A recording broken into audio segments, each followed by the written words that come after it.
Eh bien bonjour à toutes. Aujourd'hui je vous propose de poursuivre donc nos investigations dans le calcul vectoriel. Nous avons vu la dernière fois les vecteurs collinéaires, c'est-à-dire les vecteurs qui ont une direction commune avec un autre vecteur, et on a vu qu'un vecteur collinéaire par rapport à un autre vecteur va être égal à k fois ce vecteur. C'est-à-dire que si j'ai deux vecteurs qui sont dans la même direction, que l'un s'appelle U et que l'autre s'appelle V, l'un s'exprimera en fonction de l'autre. On pourra dire que V est égal à K fois U, et donc U sera égal à 1 sur K fois V, évidemment. Le signe, on l'a vu, nous permet de changer le sens d'un vecteur par rapport à l'autre, le signe de K, évidemment. Et aujourd'hui, la question que l'on va se poser, est-ce qu'on ne pourrait pas utiliser cette collinarité des vecteurs pour réussir à exprimer à partir d'un couple de vecteurs tous les autres vecteurs du plan? Voilà, c'est ça l'idée. L'idée d'aujourd'hui, c'est ça, c'est comment pourrait-on, à l'aide de deux vecteurs du plan et de vecteurs qui leur sont collinéaires, exprimer les autres vecteurs du plan. Voilà, c'est ça l'idée. Bien, donc nous allons parler de base, et vous le savez. Bien, base dans le plan des vecteurs qu'on appelle le plan vectoriel. Bien. Alors vous avez une petite idée de la question, puisque à l'insu de votre plein gré, vous travaillez avec des bases depuis fort longtemps. Du coup, ça ne vous pose pas trop de problèmes. Vous êtes relativement habitué à utiliser en plus des repères qui sont orthonormés, on verra ça par la suite, et donc exprimer un vecteur en fonction d'une somme de deux autres vecteurs ne vous pose pas véritablement de problème. Si je fais un petit dessin tout bête, voilà, là par exemple je mets le vecteur i, ici je mets le vecteur j, voilà, comme ça, et si je mets le point qui est ici, si je mets hop là, hein, eh bien le vecteur u que je viens de tracer, u, pour le fabriquer je prendrai 2i plus 1j, et ça vous savez très bien le faire théoriquement. Et on verra ensuite comment les coordonnées donc de mon vecteur u dans ma base ij ici vont me permettre de trouver les coordonnées des points dans un plan, donc dans un plan affine, et ça c'est assez génial de voir comment on va confondre en fait les coordonnées de ce vecteur u avec les coordonnées du point qui est là, mais ça sera le paragraphe 5, donc ça sera demain. Aujourd'hui, déjà, on va reformaliser clairement ce que l'on appelle une base. D'accord? Et on va jouer évidemment dans des repères qui ne sont pas orthonormés, parce que là-dedans, là, vous êtes très très forte, j'ai rien à vous apprendre.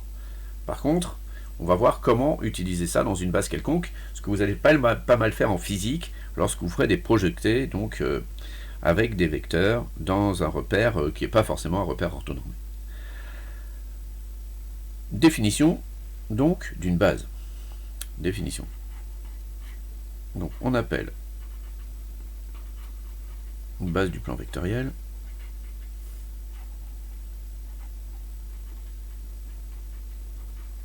un couple, on est d'accord, hein, un couple de vecteurs. Alors je ne vais pas les appeler i et j, je vais les appeler u et v, u et v, tels que. Alors, trois conditions à remplir. Première condition, ils ne sont pas nuls.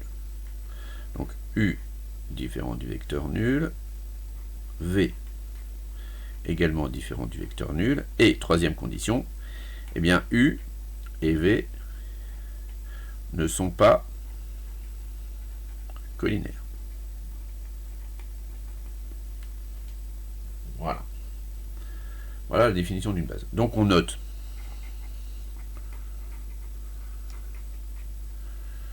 UV, cette base. Attention, c'est un couple, donc l'ordre des vecteurs a de l'importance. La base VU ne sera pas la même que la base UV. Est-ce que vous êtes d'accord? Bien. Alors, un petit peu de vocabulaire.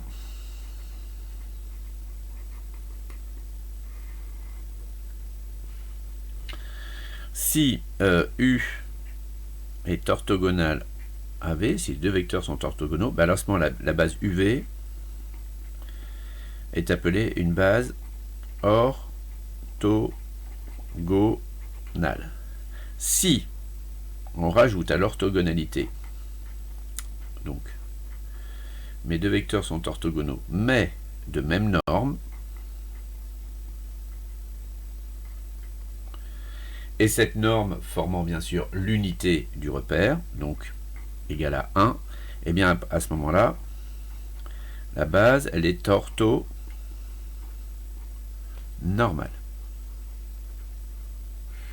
Orthogonale, vous n'avez pas la certitude que la norme de U et la norme de V soient les mêmes.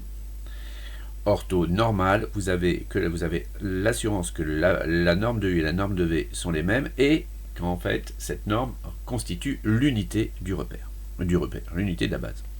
On n'est pas encore dans les repères. Voilà. Donc ça, c'est ce qui est important à savoir. Alors, ensuite, la deuxième chose qu'il faut bien avoir compris, c'est comment une base va fonctionner. Donc, nous nous munissons d'une base. Donc, je fais un vecteur U. Alors, je vais directement faire les axes et je vais poser mes vecteurs dessus parce que ça sera plus simple. Voilà. Donc, je vais choisir un vecteur U ici. Voilà, comme ça. Ça, c'est mon vecteur U. Ça, c'est mon vecteur V. D'accord? Maintenant, pour tout vecteur que je vais tracer dans mon plan, n'importe lequel, par exemple un vecteur comme celui-là, ici, ce vecteur W qui est ici, eh bien ce vecteur W qui est ici, je peux le ramener ici. Voilà, mon vecteur W qui est ici. Et à ce moment-là, si je nomme M le point qui est ici, je peux faire la parallèle à la direction de V qui passe par M et la parallèle à la direction de U qui passe par M. Voilà. Je vais avoir fabriqué ici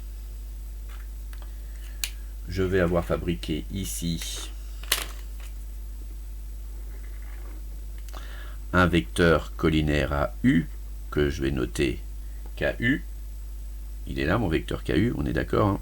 Voilà, ça c'est le vecteur KU. Ici, je vais avoir fabriqué un vecteur K'V.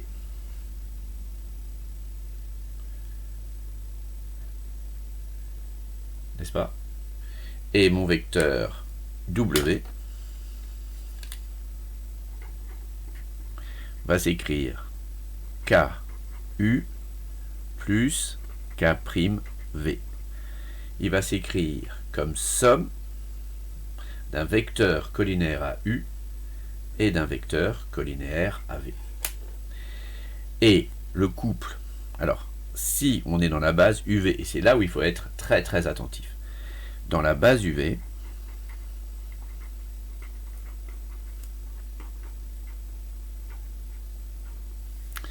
eh bien, le couple K se nomme coordonnées du vecteur W dans la base UV. Voilà. Donc voilà la définition. Voilà la définition de ce qu'on appelle les coordonnées d'un vecteur dans une base. Vous avez un vecteur quelconque, vous le ramenez dans votre base, il va s'écrire comme somme d'un vecteur collinaire à U et d'un vecteur collinaire à V. D'accord? comme le premier est un vecteur collinaire AU, il va s'écrire sous la forme KU. Le deuxième étant un vecteur collinaire AV, il va s'écrire sous la forme K'V. Eh bien, les deux réels, K et K', vont être appelés les coordonnées du vecteur dans la base. Tout simplement. C'est pas du tout compliqué à comprendre. On utilise donc notre paragraphe précédent, c'est-à-dire la collinéarité, et ici on l'utilise en prenant deux vecteurs non collinaires. Voilà. C'est aussi simple que ça. Alors comment on va noter ça? Eh bien on va noter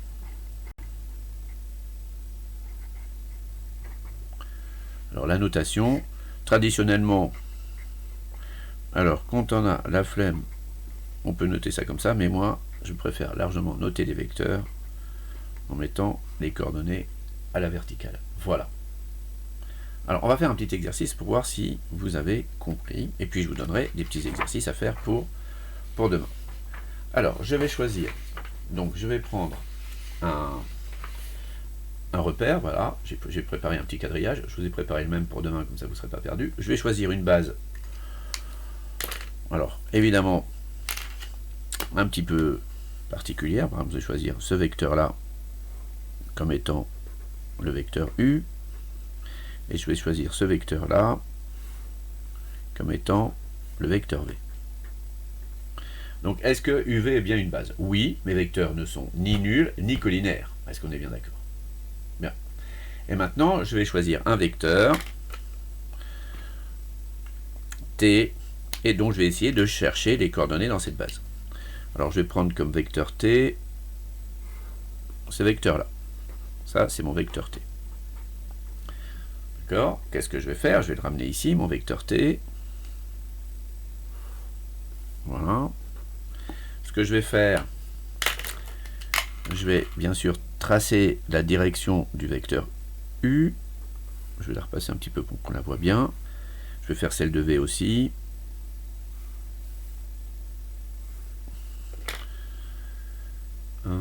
Et maintenant, je vais faire, donc je vais prendre le point qui est ici, que je vais nommer M comme je l'ai fait tout à l'heure. Je vais faire la parallèle à M à la direction de U. Parallèle à M à la direction de U, ici. Je vais faire la parallèle à la direction de V qui passe par M. Voilà. Et je vais trouver ici et ici, d'accord, des vecteurs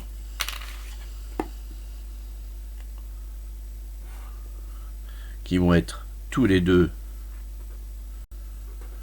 collinaires à respectivement l'un à U, l'autre à V, et dont la somme va me fabriquer mon vecteur T. Alors, que vaut le vecteur qui est ici? Alors, si on a compris le principe des vecteurs collinaires, eh bien le vecteur qui est ici, il vaut 2 fois le vecteur U. Que vaut le vecteur qui est ici? Eh bien, il vaut une demi-fois le vecteur V. Ainsi, mon vecteur T qui est ici, eh bien T, je vais pouvoir l'écrire comment? Mon vecteur T, je vais pouvoir l'écrire 2U plus 1 demi de V, et donc je dirais que T a pour coordonnée 2, 1 demi dans la base UV. On va prendre un deuxième exemple pour que vous ayez bien compris le principe. Je vais prendre maintenant un vecteur, hop, R. R qui va être ce vecteur-là.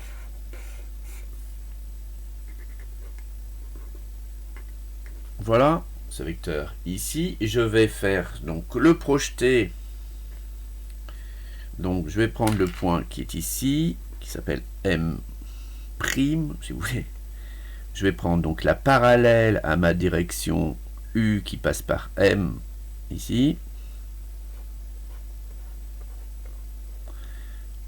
Ça va arriver ici. Et ensuite, je vais prendre la parallèle à ma direction V qui passe par M et qui va arriver ici. Je vais donc obtenir un vecteur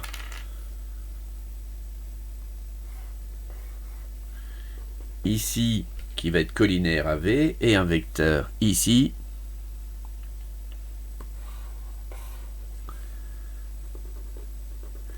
qui va être collinaire à U. Et comment va s'exprimer donc mon vecteur R par rapport à ces deux vecteurs ici, comme la somme, hein, puisque c'est toujours la diagonale de mon parallélogramme. À chaque fois, je vais fabriquer un parallélogramme. À chaque fois, je vais fabriquer un parallélogramme dans lequel je vais inscrire mon vecteur comme somme, d'accord, des deux vecteurs de ce parallélogramme. Combien vaut le vecteur qui est ici? On n'a qu'à compter. Donc là, ça fait, lui, là, il vaut 4U. Et ici, il vaut moins V. Et donc, finalement, qu'est-ce que je peux écrire de mon vecteur R? Eh bien, mon vecteur R, il était égal à 4U plus, entre parenthèses, moins V, ou si vous préférez, plus moins une fois le vecteur V.